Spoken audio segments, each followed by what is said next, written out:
Hello everybody, it's your math teacher again. Video 4, as promised, the rock and the IV on a graph. I wish I had like a grid, I could do it much more. Already I'm worrying about how am I going to post your assignment, because I think I may have to scan it and draw it, which is sort of a drag, but anyways. Okay, the rock and IV on a graph, no problem. First of all, the IV is easy. I got two examples here. Example 1, example 2. Example 1 is straight up X and Y. Example 2 is time and M&Ms. So here we have some student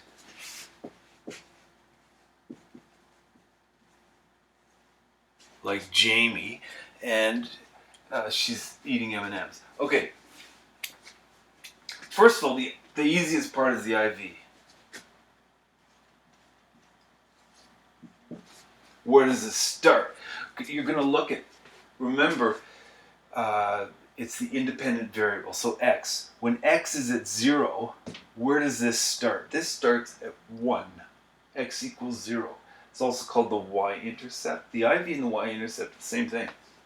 It starts at 1. Where does this one start? When this is at 0, this is in minutes. We go down to 0 minutes. Where does the y start?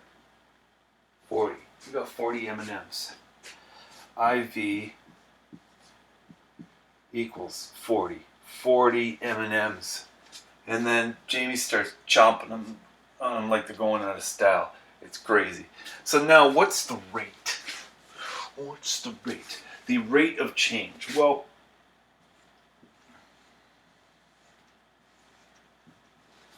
with the straight line, the rate of change actually tells you how steep the line is. So a line like that will have no change. This here, this is getting steeper. It'll have a higher rate of change than 0. That's not steep at all. If it's like that, very, very steep. Or here, it's going down, so it'll be a negative rate of change. So if this thing goes up as you move from left to right, the line, that means it's a positive rate of change. If it goes down as you move from left to right, it's a negative rate of change. So exactly, we want to find out exactly what the number is. Well, you may recall from grade 9, the rate of change is also the rise over the run. So that means how much do you go up as you move to the right? So let's start with the IV. And I want to find out one clear intersection that this thing goes through. Where is it at 1? It's somewhere between 1 and 2. No, that's too hard. 2. Rate at 2, at least the way I meant to draw this. X equals 2, y equals 2. Okay, so how much has this thing gone up by? It's gone up by 1. It's gone from 1 to 2. So the rise is 1. And the run is how far it's gone. It's gone positive 2. Up 1 between the IV and the next point. And it's gone left to right 2 units. 2. Okay. That's your rock. 1 over 2, the rise over the run. Let's look at it here. I want to see a clear point this thing goes through. I know I start with the IV, and over here at 2 minutes,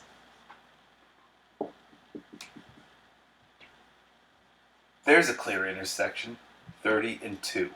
Okay? So at this point, I can look at it this way.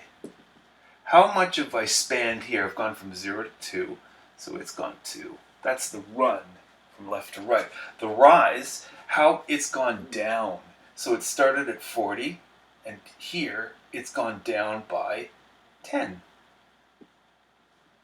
Down, negative 10. Okay, so the rock Let me write this here. The rise is -10.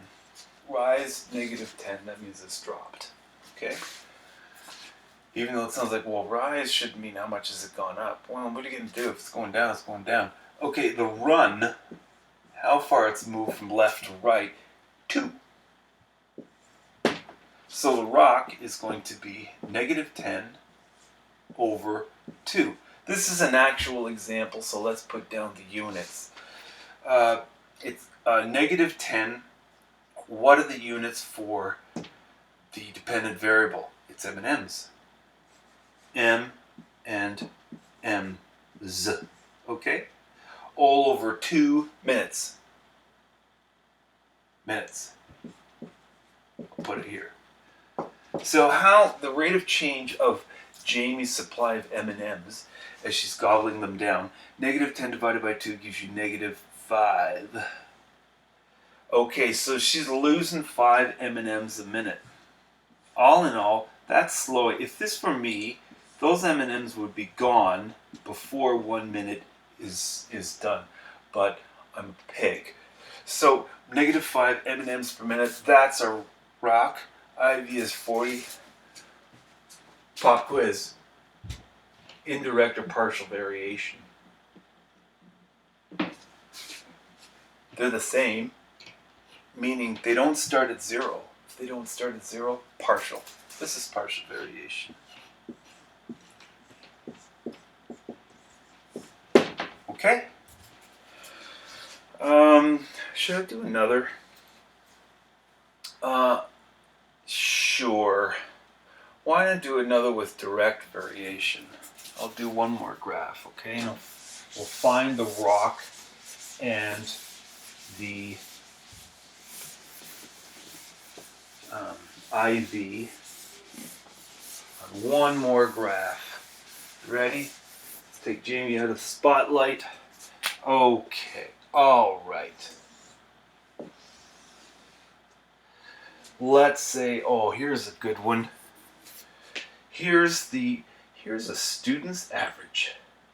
So let's say we're going by weeks. 1, 2, 3, 4, 5. 1, 2, 3, 4, 5. Here's a way to be lazy. You don't have to put it all in there. As long as they're all the same distance, just put 5 there. People can understand, oh, there's 4 other ticks there, so he's going up by 1 each time. Okay, so this is weeks, number of weeks. And that is our independent variable. And what is your average? Well, here, if that's 1, this would be week 0. It would be where you start off with. In week 0, you've done nothing. So when you come to class, your current average is technically 0. Okay, and then after week 1, let's say you start off slow.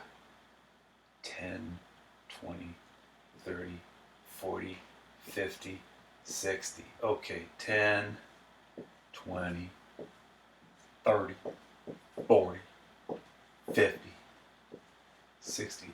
This is your average in percent. Okay, so here we are. This person, let's say this person is like just a complete. There's a nice progress. This is kind of weird. But then again, after week 1, where is this person after week 1? Well, they're right up here. That's about 18%. Not doing too well. X, Y. Week 2, week 3, week 4. Where are we at week 4? That's about 70%. That's pretty good. All right.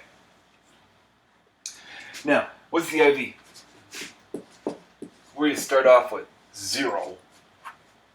Well, I can look at either one of these two. It doesn't matter. Oh, look at this one. Okay. So from 0 to 1, the rate of change, what's the rise? This is going up. So it's gone up from 0 to 18. 0, y equals 0, y equals 18. All over the run, which is 1. So it's 18% over 1 week. This person's going up 18% per week. That ain't too bad, because pretty soon this person's going to be over 100, which is impossible. So they're doing the impossible. I'm going to erase that. That's going to cause confusion. I don't know if it's going to be the same rate. Okay, 18% per week. There you are. IV rate of change. Indirect partial variation. Direct or partial variation. Sorry. Direct. Yes, this is direct variation. Okay. So let me find out a way to make an assignment for this. Alright. Until then, stay safe, stay inside, do some math.